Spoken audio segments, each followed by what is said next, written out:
여러분들 이제 설교 구성 방법론 강의를 시작하겠습니다. 여러분들과 얼마 전에 이제 개별적으로 한 사람씩 만나서 대화한 적이 있었는데 지금 남은 시간 동안에 전화로라든가 개별적으로 아니면 이메일로 기출한 자료를 가지고 이렇게 카운셀링 하듯이 진행을 하겠습니다. 근데 오늘은 이제 남은 마지막 과제에 혹시 이걸 여러분들이 반영할 수 있으면 좋겠는데 두 가지를 한번, 그러니까 뭐냐면 은총에 대한 내용이 반영될 수 있겠나를 한번 제가 그걸 보고 싶고, 그 다음에 또 삼위일체에 대한 내용이 반영될 수 있나 이거 한번 보겠습니다.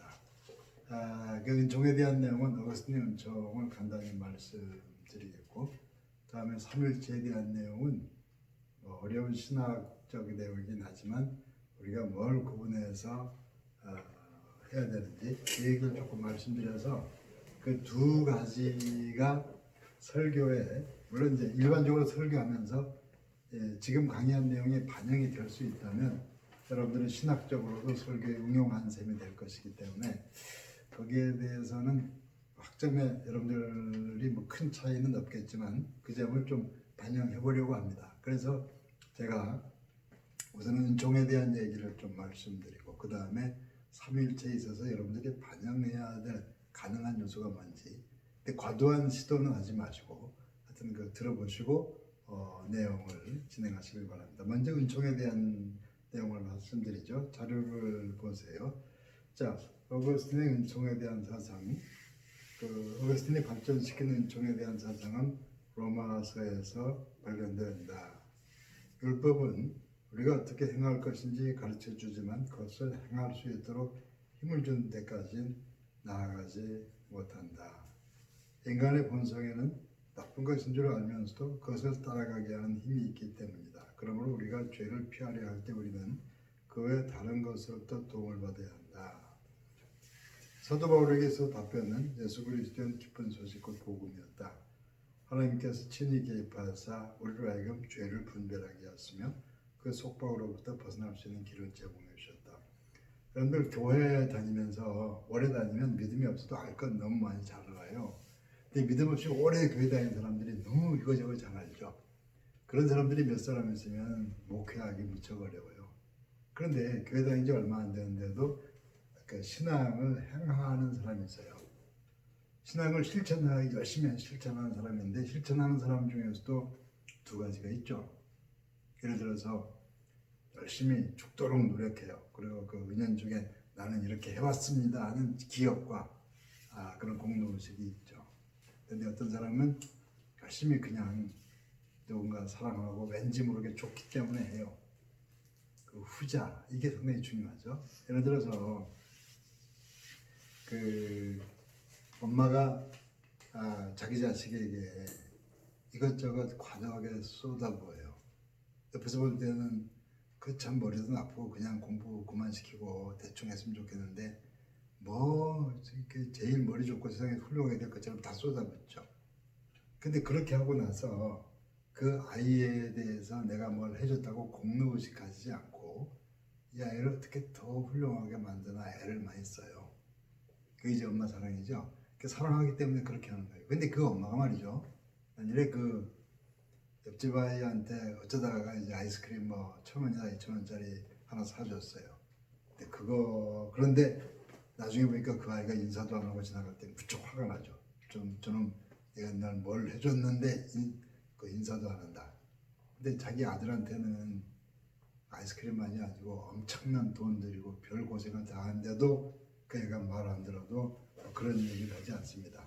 그 뭐냐면 자기 공로를 기억하는 관계는 남과의 관계고, 뭘 해줘도 공로를 기억하지 않고 더 해주려는 관계는 사랑하는 내 자식과의 관계고, 하나님과 나의 관계도 하나님을 사랑해서 하나님께로 가까이 가려고 하기 때문에 뭔가를 행동으로 옮기면 그 행동은 아무리 해도 부족해요. 그걸 기억하려고 하지 않아요. 근데 믿음 없는 사람이 어떤 믿음의 행동을 하면 그건 뭐 이렇게 노트에 기록해놓고 일기장에다가 일기 쓰기 시작하고 그러죠. 그건 이제 신앙이나 사랑 때문에 하는 게 아니고 그냥 자기 열심이에요. 그 자기 열심으로 뭘 하는 것은 율법주의다 뭐 이렇게 얘기를 하죠. 그래서 그 은총 개념, 그 은총 개념은 그 누군가를 사랑하면 말이죠. 만약에 이제 젊은이 총각이 처녀를 사랑하면 그가 무슨 말 하는지 들으려고 해요. 그 말하는 대로 해주고 싶어 해요. 돈이 들든 뭐가 하든. 근데 그게 진실한 사랑이 아니고 단지 어떤 육신적 쾌락을 추구하는 거라면 그가 무슨 말을 하든 내가 하고 싶은 대로 대충 해서 내 쾌락을 취하면 그 다음 등 돌리고 떠나려고 해요. 그러니까 이제 그 중심이 어디에 있느냐, 누가 주체냐. 은총은 하나님이 주체가 돼요. 하나님이 주체가 되기 때문에 하나님을 사랑하기 때문에 나는 하나님 사랑에 응답하는 차원이죠. 그런데 이제 진실한 사랑이 아닌 경우는 내가 주어예요. 내가 했다는 것이. 그래서 그 은총에 있어서 그 하나님의 주어가 되고 전에는 내가 다 주장해서 했는데 누군가 정말로 사랑하게 되면 그가 나의 주인이 돼요. 그래서 엄마들은 자발적으로 사랑하는 자식의 종노릇하죠. 그 아이가 잘못됐는데도 죽도록 종노릇하는 게 사랑하는 엄마의 사랑의 종노릇이죠. 사랑하지 않으면 절대 종노릇하지 않아요. 그런데 이게 이제 은총의 비밀 같은 건데 그런 은총의 내용이 설교에 반영이 되면 좋겠는데 그 설교에 보통 그러죠. 3대지 설교가 첫 번째 우리가 하나님의 은혜를 받으면 어떻게 해야 되겠습니까? 첫 번째 열심히 기도해야 됩니다. 그 다음 두 번째 뭘 해야 됩니다. 그 뭘 해야 된다? 전부 나가 주어예요.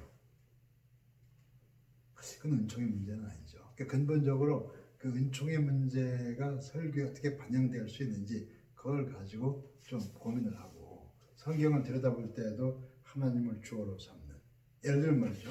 요셉이 형들에게 미움받으면서 어디로 잡혀가서 고생을 아주 많이 해서 오랜 시간 그렇게 살아야 되는데 요셉이 감옥에 갇히면서도 열심히 기도하고 성경 보고 뭐 기다리기 때문에 하나님의 은혜가 왔다. 뭐 그러면 주어는 요셉이죠.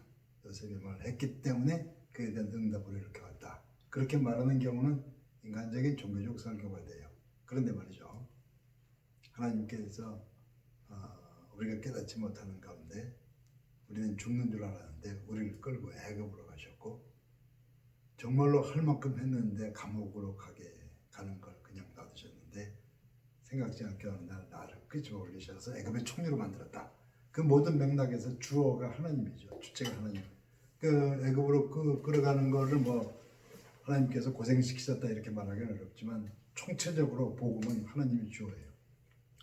그래서 그 창세기 50장 20절에도 당신들은 나를 해하려 하였지만 하나님은 그걸 손으로 바꾸셨어. 오늘과 같이 만민의 생명을 구원하려 하셨다. 그런 고백을 하죠. 그래서 그 하나님을 주체로 하는 어떻게 해야 된다고 얘기할 때도 그 하나님을 주체로 만드는 거기에 초점을 두어서 은총과 관련된 설교가 반영될 수 있는지 그거 반영이 되면 여러분들 실력이 있는 거예요. 근데 대부분 모든 설교가 결론적으로 가면은 인간의 결단을 얘기하면서 인간을 뚜렷한 주체로 만들려고 해요. 그 은총의 문제가 반영되는지 한번 봅시다. 자, 이제 그건 첫 번째고 두 번째 그 두 번째 페이지에 삼일체에 있어서 인격 개념을 얘기했는데 여기에선 뭐가 있냐면요. 그 삼일체에서 그 위격을 퍼슨이라고 그래요. 퍼슨은 보통 뭐 개성이다, 인격이다 이렇게 얘기를 하는데 그 근대 세계는 그 이렇게 그 이런 비유가 가능하죠. 저희가 아주 어렸을 때는 남녀가 결혼하고 가정을 이루면 집안엔 통장이 하나였어요. 그전에는 부인 돈 따로 남편 돈 따로 해도 가정의 통장은 하나인 걸로 당연시했어요. 근데 언제부턴가 결혼하면 부인 통장은 부인, 남편 통장은 남편 서로 상관하지 않고 개별 통장이 있어요. 지금도 그 공동의 어떤 생활비 통장이 있고 또 따로 있고 아니면 또 순별 통장도 있고 그러니까 어떤 개별성 내 인생은 나의 것 하는 이것이 근대적 사고방식이에요. 그 어릴 때는 그 꼬마에게 너 신앙이 뭐냐 하면 얘가 뭐라고 얘기하냐면 우리 집 교회 다녀요. 우리 집은 기독교 집안이에요. 그래서 그 공동체 속에 있는 자기를 소개하죠. 그러면 20세쯤 되면 누가 너 종교가 뭐냐면 난 예수 믿습니다. 나 개인 인디비듀얼이 주어가 돼요. 그러니까 그 공동체를 먼저 생각하는지 나를 먼저 생각하느냐에 따라서 사고방식이 틀려져요. 그러니까 삼위일체 하나님에서의 성부, 성자, 성령의 한 위격을 근대적인 방식으로 나를 우선하는 방식으로 하나, 나 이렇게 펄슨으로 보느냐 아니면 그 공동체적인 개념에서의 펄슨으로 보느냐 하는 건 얘기가 달라지는 거예요. 그래서 그 자료를 한번 조금 어려울 수도 있는데 한번 봅시다. 자, 근대 삼위일체에 있어서 personhood, 인격성, 근대 시기의 삼위일체 논의에서 person의 용례를 보면 person을 자유롭고 자율성을 가진 존재로서 독립된 의식을 소유한 개체적 차원에서 받아들이면서 상호관계나 상호 의존에 대한 필요성 등에 대해서는 별 관심을 보이지 않는 경향이 있었다. 그런데 어거스틴이 삼위일체론 논의에서 퍼슨 개념을 사용할 때 생각했던 것과 근대 시기의 퍼슨 개념은 전혀 다른 것이다. 모더니즘의 시대 정신이 구속이 없는 무한한 자유와 타율적 속박을 벗어버린 자율성을 강조할 때 위격에 대한 고도의 개인적이고 사유화된 의미로 나타나게 되었다. 그러니까 그 개별적이고 개체적이고 어떤 이기적인 사유화, 그래서 그 자기를 강조하는 개별성을 강조하는 근대적 개념에 비할 때 그 나는 가족을 위해 있고 나는 국가와 나는 교회를 위해 있어요. 나는 누구를 위한 존재예요. 근데 나머지는 요즘 그러잖아요. 국가가 나를 위해서 해준 게 뭐 있냐. 그런 국가는 떠나도 된다. 이런 식으로 가게 될 때 이제 입장이 달라지는 거죠. 자, 그다음 포스트모더니즘이 관계성 차원에 대한 관심을 높이긴 했지만 개인주의적 경향은 포스트모던 시대도 역시 남아있다. 이런 개인주의적 경향보다 삼위일체는 근본적으로 이런 관계 속에 있는 그런 존재라는 그런 얘기죠. 예를 들어서 나는 기억한다 할 때 그냥 금방은 뭐 한 가지 얘기한 것 같은데 기억만 해도 그 안에 기억하는 나, 기억되는 그거, 그 사이에 오가는 실제 기억작용 이 세 가지가 작용을 합니다. 사랑한다고 할 때 사랑이 말이죠. 누군가 사랑한다고 할 때 사랑하는 나, 사랑받는 그, 오가는 그 살아있는 사랑 이런 걸 보면은 그런 관계성 개념 안에 그 하나님은 사랑하시는 하나님, 사랑받는 아들, 그 사이에 오는 성령의 하나님 사랑 이런 삼위일체적인 개념. 그래서 옛날의 사고방식과 지금의 그 개별성 이렇게 얘기하는 사고방식이 좀 다르다는 얘기예요. 그래서 이제 그 흔히 그런 얘기하죠. 자기가 좀 공부도 못하고 집안에 도움도 안 되면 나 혼자 사라지면 끝나지 하고 만일 경우에 극단적인 뭘 선택하게 되면은 끝난 게 아니고 그 가족 전체가 일생 동안 어렵게 돼요.